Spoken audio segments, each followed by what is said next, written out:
Well, it's nice when the person who's giving the satsang knows this. And it's happy for people to for both, actually, chasing a carrot and then stopping and over with looking for it. You know, there's a time for everything. There really is. There was for me. I saw the carrot as my longing, and a romance with the longing, a love affair. You know. And I see it as a really sweet time of my life.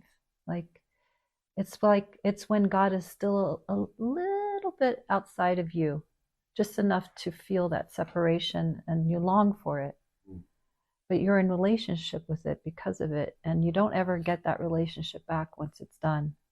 So I look back and go, oh, that was a beautiful time. I was in relationship with the divine and wanted it. And I'm not saying this is your experience, but my experience was it would come and go. Like I would be in the union, and that was beautiful, always lovely, right? And then there'd be a little gap, a little separation, and then there would be the longing for that, which people may say is the carrot, but really it was just divine here wanting the full experience without any separation, and it hadn't yet merged fully.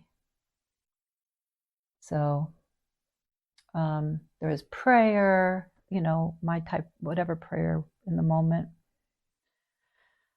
Maybe satsang, you know, with different teachers.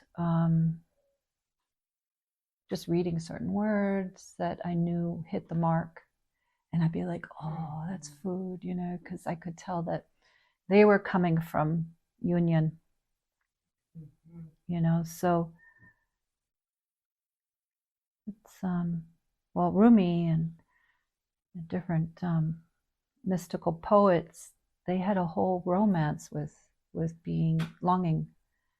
And then they wrote also from the place of having unified. So there was different time periods of their writing that depicted their journey. And some of the most beautiful ecstatic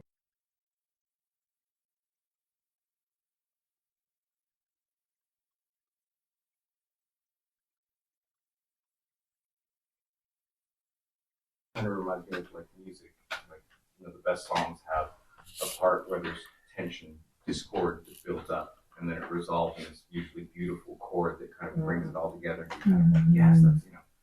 And I can't imagine music without that back and forth.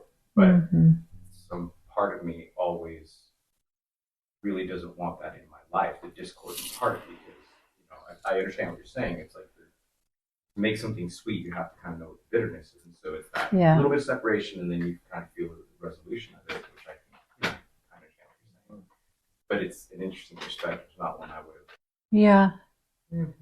It's, and also that discord is the teacher, because you only know it by knowing otherwise that there are times of being unified. That's why when you're not, it feels uncomfortable and it hurts. So then it's like, I want it back, right? I want my home. I want to feel at home. And so the discord is actually a teacher, and it's not at fault, or there's no fault. It's more like, how in the heck does this happen? How in the heck do I forget how to have that non-separate kind of resonance? And when it happens, it's this feels like a grace, you know, and feels like home, right? And then this two-ness thing starts happening again. The dance of two-ness. There can be sweetness in that, but that's what you spoke of, is that longing for the divine. There can be, and it can also be just a great teacher. Yeah. You know, rather than what we tend to do, which aggravates the whole condition, is we make it wrong. Right. So rather than seeing, like, what can I learn out of this experience? And really, I always try to point back to sensation. So feel the sensation of the two-ness. Feel the sensation of feeling out of alignment with your inner, that sensation, it carries information. It's a vibration of disharmony. And that's what I ended up doing, was just like I tuned in to feeling out of alignment and just put my focus and attention on that. If you made a sound, it might be, like or something, whatever your inner sound might be in the moment of feeling out of sync with yourself. Like if you're looking at a tree, I used to do tree meditation and go out in nature and just sit and be with the birds and the trees and the plants, and feel like, where am I not feeling in sync, one with this? And not just as an idea and in a thought, but as a felt sense in the body. Like, where am I not in sync with it? And practice closing that gap between the tree that is so in sync with itself and you, where there's a gap. You feel a gap between you and this natural object that is not confused. And then you just kind of like see if you can close it, and feel into it, and let yourself feel the feelings of what might come up. There could be sadness and all kinds of things, And nature, as you all know, is a great teacher for that. Mm-hmm. So use the sense of feeling separate as a way back home.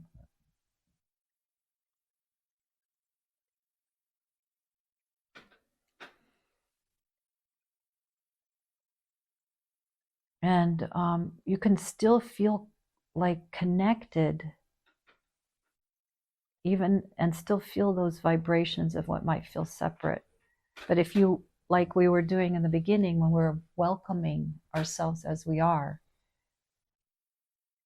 as soon as you welcome, a larger space opens up that includes it, right? That allows, it's like we have all these objects and experiences that are included in this allowance of the larger space. So in that larger space, there can be this vibration of disharmony. Doesn't have to all be like fixed and stuff. Eventually it goes away. Well, that's the nature of ego, don't you think?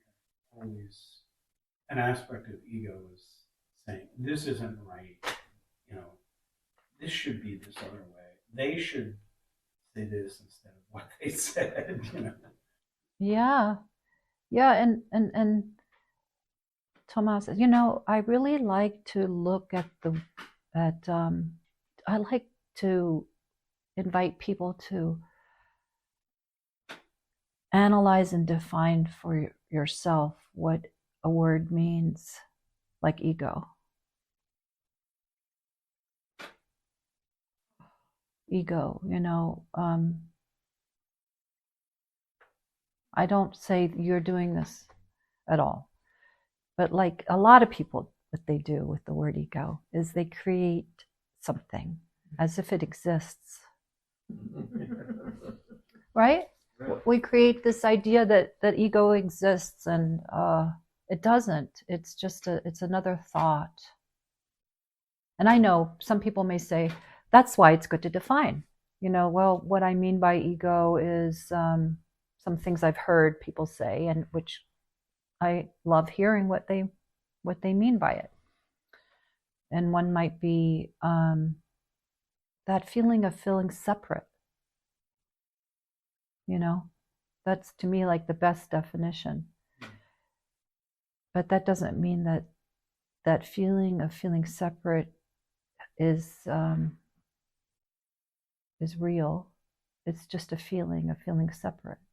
It's let's not breathe more life into it. It's just a feeling of feeling separate. And then if we come back to that feeling separate is my teacher,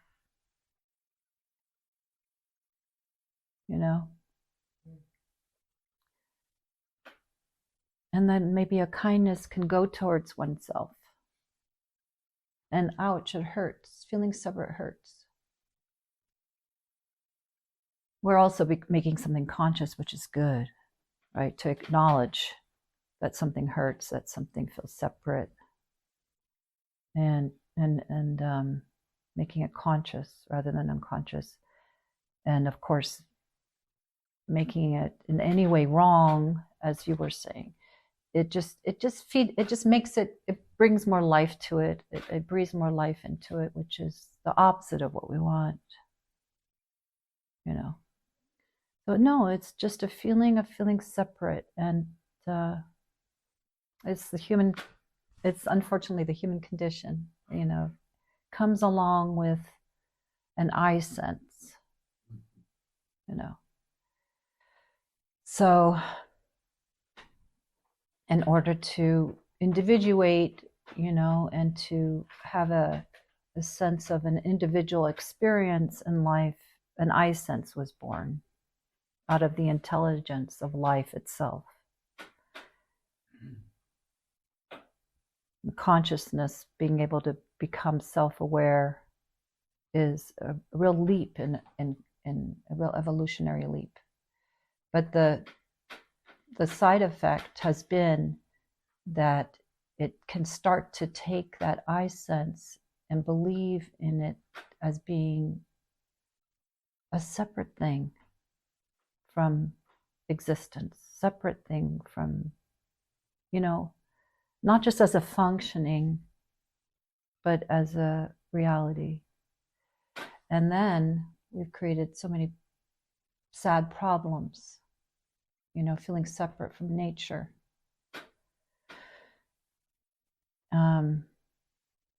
So that, and then we've created this idea of a spiritual journey to come back home because of this birth of an I sense. You understand? That's a beautiful thing, the spiritual journey, to go back home. But not to make it more than what it is, What it is to come back home and to remember yourself and to be a natural functioning whatever. I was going to say creature, individual, whatever. Label won't work anymore, but a natural functioning, whatever. I don't know what to say. Still functioning, but not feeling separate anymore. So that's the spiritual journey, and we give it terms. And none of it's bad because we're language-oriented beings, right? So we give it terms like awakening, and I don't resonate with enlightenment because it's a little too hoity-toity. And plus it sounds like there's an end point, right? So, but it's just coming back to being a natural being in a way, but with the added experience of this journey, which is a lot, right? So and I don't see it as it's a mistake. Obviously, it's happening, so don't want to say it's a mistake that this takes place. It's unfortunate that it causes harm to a lot of innocent life forms and so on.